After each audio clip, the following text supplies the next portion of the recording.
Ça y est, c'est le retour lors d'un stage où on arrive au centre technique de la Ligue de Bretagne. C'est ce moment-là qui est hyper important. Donc c'est vraiment l'arrivée sur le lieu du stage où tu te dis ça y est, j'y suis et c'est reparti et on reprend quoi. Au moment où on s'est retrouvés entre nous, où on a échangé, où on a recommencé à parler arbitrage et tout ça, et puis là où vraiment je me suis dit bah allez c'est parti, on lance la saison, c'était là à l'entraînement de veille de tournoi avec Thibaut. Ouais. Et j'accélère très tranquille, pas plus que ça. Je m'arrête à peu près là, et une fois que votre collègue il a fini, bah vous partez. Allez, c'est parti! L'entraînement à J-1, comme c'est le premier rassemblement physique de la saison, c'est déjà de les réunir. Les ateliers, volontairement, ils sont vivants, ils sont tous en mode collectif pour qu'ils se retrouvent, pour qu'ils aient le temps d'échanger et dans l'effort, et que ça reste aussi un moment un peu convivial. On est là pour une remise en route du corps, ils se sont déjà entraînés durement pendant 4 semaines, donc là, c'est plus, on se détend, on fait de la mobilité, on fait du petit renforcement musculaire, etc.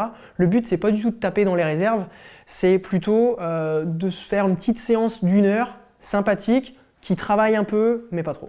Parce que ça, c'est important, c'est la base de tout. Les assistants, c'est pareil. Hein. Et à un moment, le drapeau va partir parce que, voilà, vous n'êtes pas bien, vous êtes en difficulté. Vous avez pris une super décision à la 48e, là, 5 minutes après, il dit putain, c'est pas possible, je peux pas prendre une deuxième bonne décision. Et vous levez le drapeau. Ça, l'arbitrage. Après, il y a la technique, il y a les mains, les machins, les trucs, ouais. Mais ça, si vous arrivez sur le terrain avec des certitudes, avec une force mentale, vous allez éliminer un paquet de problèmes.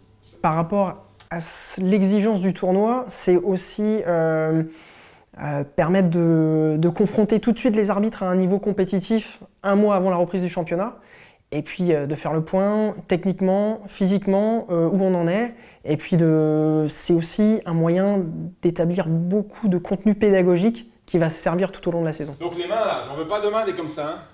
Oui, tous les joueurs vont lever les bras, il y a main. Mais c'est là où vous devez prendre le temps du jugement, mettre vos émotions dans la poche, et prendre votre décision attendue. Au niveau de l'équipe arbitrale, moi j'ai récupéré le schéma de Thibaut. Qui est un schéma où on est à 3, on démarre à 3, si on a un qui coule, on le rattrape à 2. Avant le match, je vais leur demander qui ils sont, qu'est-ce qu'ils font dans la vie, afin aussi de savoir concrètement qui j'ai devant moi, et aussi d'adapter ma communication en fonction de la personne qui est en face de moi. Parce qu'il y a des mots qui vont plus peser pour des personnes que d'autres. Et donc sur les 10 minutes là, je prends du temps pour les connaître un peu plus et aussi leur partager ma vision de l'arbitrage. Tu me fais venir. Okay. Même si, peut-être avec ta personnalité, tu peux dire de se calmer déjà, de te poser, ça ne se sauvera pas. Même toi, Lilian, de ton côté, c'est l'image que le joueur vient, biper à fond, gérer comme vous voulez avec le bras, si vous avez le temps. Sinon, bipez juste, j'arrive. Si le mec il est déjà parti, on se laisse pas avoir. Okay. 7. J'appelle le 7, je lui mets jaune. Au cas où je lui fais un gros rappel à l'ordre. Mais normalement c'est jaune, s'il est venu vers vous c'est jaune. Ce que j'essaie d'apporter c'est l'humain qu'il y a derrière l'arbitre. Et mon briefing, il est orienté là-dessus. À la fin du match, on sort, on est 3. Si on est 3, si on est 4, on est 4. Mais on sort du terrain, on a nous 4 partagé un moment, humainement parlant, qui est soudé. Et on a réussi notre objectif au moins.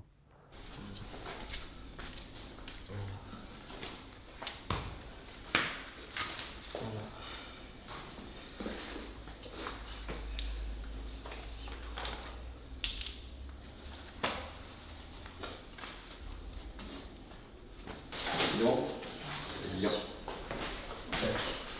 Vas-y, pique-moi. Ouais, ok. On bip, alors je faute. Tu as les touches que elle sort et elle revient. Et tout ce qui se passe dans ton groupe. Une autre équipe arrive, est-ce que tu veux une feuille de match ou ça va? On fait l'appel des joueurs ici ou pas? Non, pose le live puis on verra ça. Moi j'en garde une. Ouais, j'en ai une aussi. Il y en a d'autres si jamais. Ouais, j'en vous donne une moi après. Il en avait plein. J'en prendrai une. Parti.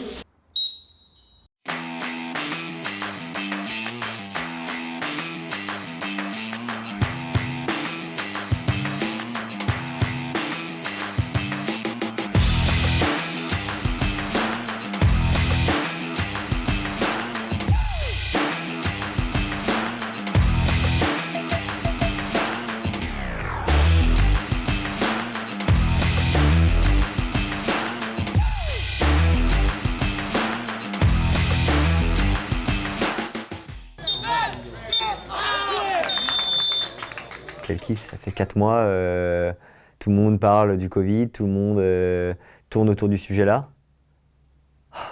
Tu donnes ton coup de sifflet. Le premier coup de sifflet, ça a été ça. Et en plus, j'ai la chance et l'honneur de lancer le tournoi. Donc c'est aussi ce coup de sifflet-là, il a, au-delà de démarrer un match, il démarre un tournoi et il relance quelque chose. Il relance bien plus que simplement un match, quoi. Et donc, ouais, j'avais la patate sur le terrain. Tout le monde est content de reprendre de jouer. Ouais, il y a une bonne ambiance. Ça joue bien en plus.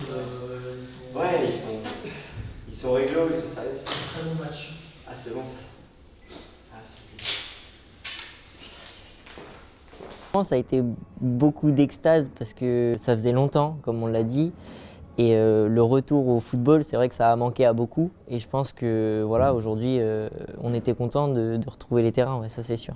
C'est peut-être des choses anodines, mais remettre les crampons, remettre les chaussettes, remettre le short, tous les équipements, ressortir le sifflet, c'est un état d'excitation palpitant assez haut. T'es content d'être là, c'est des sensations que t'aimes retrouver. Les équipes qui se mettent en ligne et tout ça, c'est des choses agréables qui se passent. Vraiment beaucoup d'excitation, hâte de donner le coup de sifflet. Voilà un peu les sensations que j'ai pu avoir. Concentré aussi évidemment, parce que on est sur un tournoi qui a une certaine importance, mais on a des choses à faire, on a une performance à réaliser pour les équipes, etc. Donc concentré, mais très excité. Très excité de donner le premier coup de sifflet, de voir un peu comment les joueurs, eux aussi, ils ont l'envie, ils ont faim, etc. Voir un peu ces choses-là. Bon, le rôle de quatrième arbitre, donc on est habitué à arbitrer à 3, c'est au niveau professionnel à partir de la Ligue 2, où il y a un quatrième arbitre, donc nous on n'est pas confronté à ce genre de situation, mais le quatrième, il a un rôle d'aide supplémentaire au contrôle du match, au contrôle et à la gestion des bancs de touche, et à rentrer, le cas échéant, en cas de blessure d'un collègue, ce qui fut le cas pour moi sur cette rencontre-là. Alors si je reprends le contexte, je me blesse assez rapidement. Je me blesse aux alentours de la 7 ou 8e minute sur une accélération, je sens une pointe dans ma cuisse. Et au moment où je la sens, dans ma tête, c'est pas du tout grave. Dans ma tête, c'est ok, un truc musculaire, ça peut arriver de sentir un petit truc au tout début. Donc dans ma tête, c'est pas ça. Mais sauf que quand, sur ma première phase arrêtée, là je sens que il se passe un vrai truc. Et que je ne vais pas pouvoir continuer pendant 50 ans à faire mon match, c'est pas possible.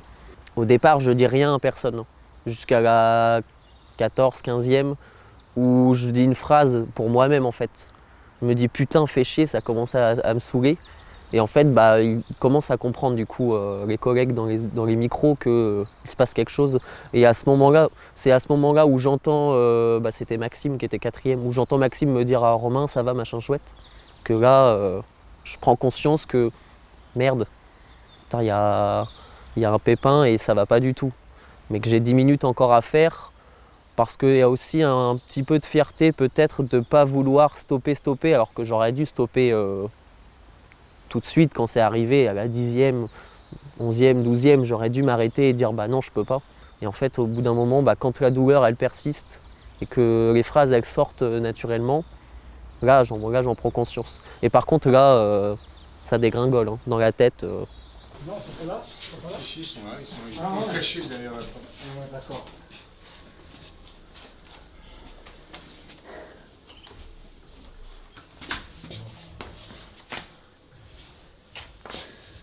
T'as vu un kiné, t'as vu quelque chose, Romain?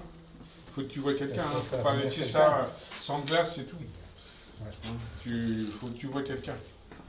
Bah, le premier mot qui me vient à l'esprit, c'est beaucoup de soutien, en fait. Et au départ, j'avais pas envie de montrer ce que j'ai pu montrer, que ça soit dans les vestiaires ou après. J'ai pas honte de le dire, mais pleurer, bon, ça m'arrive, ça arrive à tout le monde. Mais là, j'avais pas envie de montrer un visage de moi comme ça, puisque j'avais l'impression de me montrer en étant faible.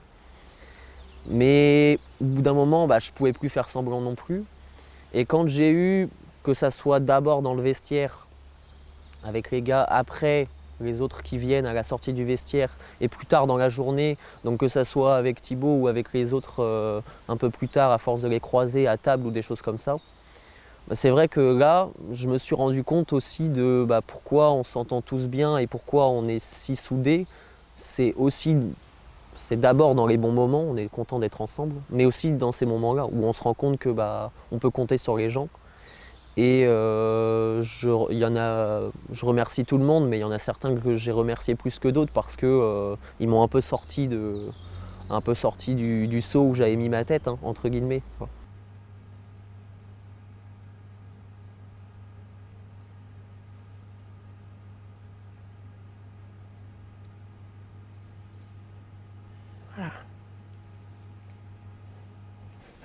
Donc, un débriefing de fin de journée, évidemment, il repose essentiellement sur le contenu qu'on a eu à disposition pendant la journée.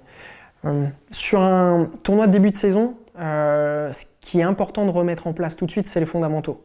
C'est-à-dire que ce que j'aime beaucoup répéter, c'est qu'il n'y a pas besoin de tout connaître, il n'y a pas besoin de tout maîtriser, mais si on respecte les fondamentaux, on peut déjà aller très très loin en termes de performance.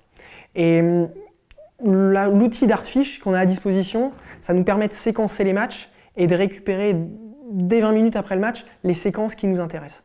Et sur ces 2 premières journées du tournoi, ça nous a permis de pointer du doigt des manquements fondamentaux sur lesquels ils ont pêché, qu'on peut entendre parce que malheureusement, avec le manque d'activité d'une saison tronquée, il y a eu des lacunes. Mais c'est ces premières lacunes-là qu'il faut absolument réparer et mettre le doigt dessus si on veut évoluer après. Le bilan de la journée, de notre côté, il est mitigé.